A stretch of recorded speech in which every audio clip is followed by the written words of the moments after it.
সালামু আলাইকুম প্রিয় ভিউয়ার্স। উসমান হাদির যে বর্তমান পরিস্থিতি, সে বর্তমান পরিস্থিতিটা অনেকেই জানেন না।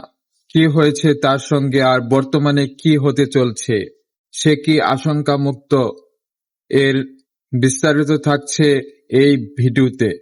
তার পর্যবেক্ষণে রয়েছে ডাক্তাররা, নিবিড় পর্যবেক্ষণে যে ডাক্তার রয়েছে, সেই ডাক্তারের সূত্রে কিছু তথ্য, গোপন তথ্য জানা গেছে। ঢাকা মেডিকেল কলেজ থেকে স্থানান্তরিত হয়ে ওভারকেয়ার হাসপাতালে চিকিৎসাধীন অবস্থায় রয়েছে। ডাক্তাররা সংকটাপন্ন বলছে তার অবস্থানটা। বর্তমানে তার পরিস্থিতি খুবই ভয়াবহ বললেই চলে। অনেকে হয়তো এখনো তার যে সিচুয়েশন, সেই সিচুয়েশনটা এখনো বলেননি, যে তার বর্তমান পরিস্থিতিটা কি।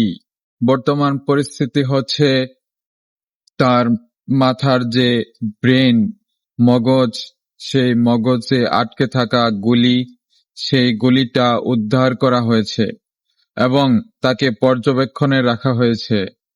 তার মাথার যে খুলি, সেই খুলিটা বের করে এক জায়গায় রাখা হয়েছে এবং তার মগজের যাতে কোনো সমস্যা না হয়, এবং পরবর্তীতে দেখা যায় সেই গুলিটা বের করার পরও আশঙ্কা মুক্ত নয়, কারণ রক্ত জমাট বেঁধে সেই রক্তটা প্রবাহ হতে পারে, যা রক্তক্ষরণ বলে।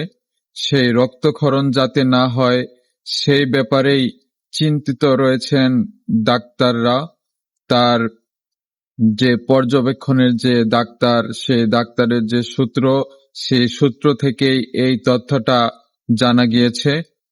আপনারা সকলেই তার জন্য দোয়া করবেন, কারণ 24-এর যে আন্দোলন, এরকম উসমান হাদির হাত ধরেই এরকম আন্দোলন হয়েছে এবং বিজয় হয়েছে।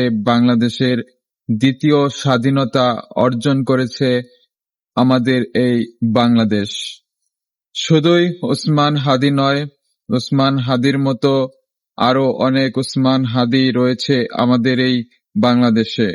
তারা যাতে পরবর্তীতে কোনো রাজনৈতিক ভয়াবহ এইরকম পরিস্থিতিতে না পড়ে, কারণ তাদেরকে হারালে বাংলাদেশ হারাবে বীর যোদ্ধাদের।